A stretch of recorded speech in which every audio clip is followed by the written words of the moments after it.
2026వ సంవత్సరంలో జనవరి నుంచి డిసెంబర్ వరకు కర్కాటక రాశిలో జన్మించినటువంటి వారికి ఏ విధంగా ఉండబోతుంది అని తెలుసుకుందాం.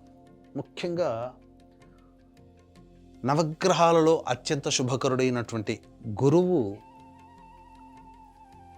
3 రాశుల్లో సంచారం చేస్తున్నటువంటి కారణం చేత, అలాగే శని భాగ్యస్థాన స్థితి, అష్టమ రాహు ప్రభావం, మిగతా గ్రహాల యొక్క స్థితిగతుల యొక్క ప్రభావం వలన శుభ అశుభ మిశ్రమ ఫలితాలు అనేటువంటివి కలగబోతున్నాయి.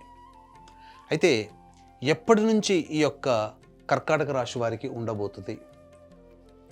ఈ యొక్క కర్కాటక రాశి వారికి కనుక చూసుకున్నట్లయితే మంచి సమయం ఎప్పుడు ఉండబోతుంది?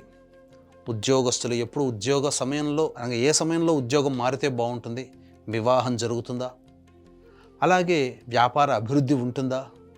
మిగతా గ్రహాల యొక్క ఏం తెలియచేస్తున్నాయి? మిగతా గ్రహాల యొక్క స్థితిగతులు ఈ కర్కాటక రాశి వారికి ఎప్పుడు కర్కాటక రాశి వారికి మొన్నటి వరకు అష్టమ శని అంటూ ఇలా అనేక రకాలుగా ఇబ్బందులు పడ్డామే అని చెప్పి చాలామంది వాపోతుంటారు. ఎలాంటి ఫలితాలు కలుగుతాయో మనం తెలుసుకుందాం.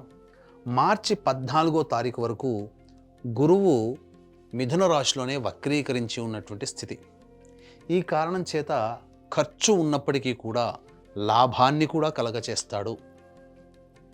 ఏం తెలియచేస్తున్నాడు? ఏ ప్రయత్నంలోనైనా కానీ ఫలితం ఉంటుంది మార్చి 14వ తారీఖు వరకు. దానికి తగ్గట్టుగా కష్టము కూడా ఉంటుంది, కష్టపడాలి అని తెలియచేస్తుంది మార్చి 14వ తారీఖు వరకు గురుగ్రహం.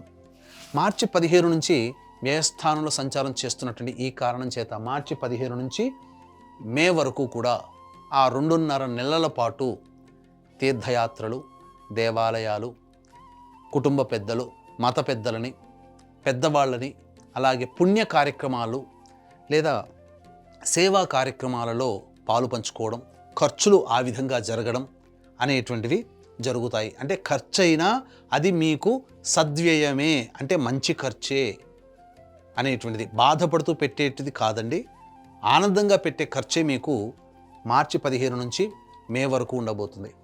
ఇక జూన్ 1వ తారీఖు నుంచి అక్టోబర్ 31వ తారీఖు వరకు కూడా రాశిలోనే గురుగ్రహ యొక్క సంచార ప్రభావం